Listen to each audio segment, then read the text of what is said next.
नमस्कार, लोकसंदेश न्यूजमध्ये आपले स्वागत। मी स्मिता यादव।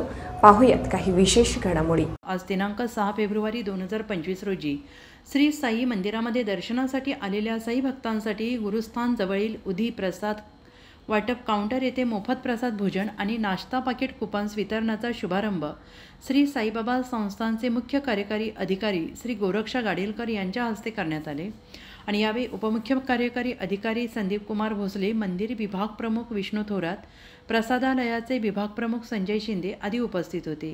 आज सकाळी काकड आरतीनंतर श्री साईबाबांचे दर्शन घेतलेल्या साई भक्तांना मोफत प्रसाद भोजन, नाश्ता आणि कुपन्सचे वाटप करण्यात आले। हे कुपन्स दाखवून मुख्य प्रसाद भोजन हॉलमध्ये प्रसाद भोजनासाठी प्रवेश देण्यात येईल आणि प्रवेशावेळी कुपन्स जमा करून घेतली जातील। तसेच नाश्ता पाकिटांकरिता असणारे कुपन जमा करून नाश्ता पाकिट काउंटरवर सशुल्क नाश्ता पाकिट वितरित केले जाईल।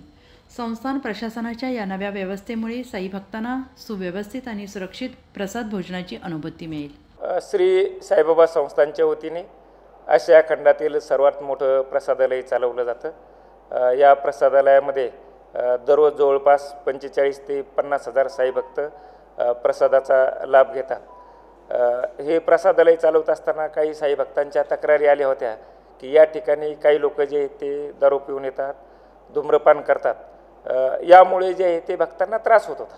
मग भक्तांच्या तक्रारी लक्षात घेता येथून पुढे जे आहेत साई भक्तांनी दर्शन घेतल्यानंतर ज्या ठिकाणी उदी प्रसाद वाटप होतो त्याच ठिकाणी भक्तांना त्यांचं नाश्त्याचं कुपन आणि प्रसाद म्हणजे भोजनाचं कुपन जे आहे ते त्याच ठिकाणी वितरित केले जाईल।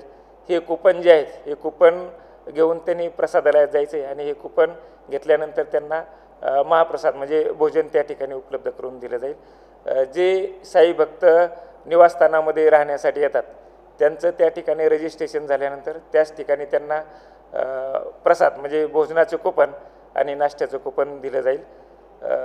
या व्यतिरिक्त काही साई भक्त जे ते डायरेक्ट प्रसादालयामध्ये येतात, त्यांना पहिल्यांदा प्रसाद घ्यायचा असतो, जेवण करायचं असतं आणि मग दर्शनाला यायचं असतं। तर त्या ठिकाणी सुद्धा जे आहे ते त्यांना कुपन देण्याची व्यवस्था केलेली आहे।